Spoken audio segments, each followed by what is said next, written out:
ચીને પેરિસ ઓલિમ્પિકનો પ્રથમ gold medal જીત્યો. શૂટિંગમાં 10 મીટર મેન્સ એર પિસ્ટલમાં સરબજોત ટૂંકા અંતરથી ફાઇનલમાં ક્વોલિફાય થવામાં ચૂક્યો. પેરિસ ઓલિમ્પિક 2024માં મેડલ રેસ શરૂ થઈ છે, જ્યાં 8 સ્પોર્ટ્સમાંથી 22 મેડલ ઇવેન્ટ થશે. ચીને પેરિસ ઓલિમ્પિકનો પ્રથમ ગોલ્ડ મેડલ જીત્યો છે. Bharat 10 metre air rifle mixed team ઇવેન્ટના મેડલ રાઉન્ડમાં પહોંચવામાં ચૂકી ગયું. ભારતની ટીમ 1ની જોડી ઇલાવેનિલ અને સંદીપ કુલ 626.3 પોઈન્ટ સાથે 12મા સ્થાને છે, જ્યારે ટીમ 2 રમિતા અને અર્જુન કુલ 628.7 પોઈન્ટ સાથે 6ઠ્ઠા સ્થાને છે. ભારતના એકમાત્ર રોવર બલરાજે મેન્સ સિંગલ્સની પ્રથમ હીટ રેસમાં 4થું સ્થાન મેળવ્યું છે અને હવે તે રીપેચેઝમાં ભાગ લેશે. ભારતીય શૂટર્સ સરબજોત સિંહ અને અર્જુન સિંહ ચીમા 10 મીટર મેન્સ એર પિસ્ટલની ક્વોલિફિકેશન ઇવેન્ટમાંથી બહાર થઈ ગયા છે. 6 સેટની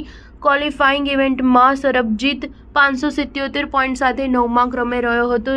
તે ટૂંકા અંતરથી ફાઇનલમાં ક્વોલિફાય થવામાં ચૂકી ગયો હતો. અર્જુન સિંહ ચીમા 574 પોઈન્ટ સાથે 18મા ક્રમે છે. તમને જણાવી દઈએ કે આ ઇવેન્ટના ટોપ 8 શૂટર્સ ફાઇનલમાં પહોંચ્યા હતા. ચીને શનિવારે પેરિસ 2024 ઓલિમ્પિકનો પ્રથમ ગોલ્ડ મેડલ જીત્યો છે. તેઓએ ચેટરરોક્સ ખાતે 10 metre air rifle mixed team ફાઇનલમાં કોરિયાને 16-12થી હરાવ્યું હતું. કઝાકિસ્તાને પેરિસ ઓલિમ્પિક 2024નો પહેલો મેડલ જીત્યો છે. 10 metre air rifle mixed team ઇવેન્ટમાં કઝાકિસ્તાને જર્મનીને 7-5થી હરાવીને બ્રોન્ઝ મેડલ જીત્યો હતો. સ્ટાર ન્યૂઝ 7 હંમેશા સચ્ચાઈની સાથે.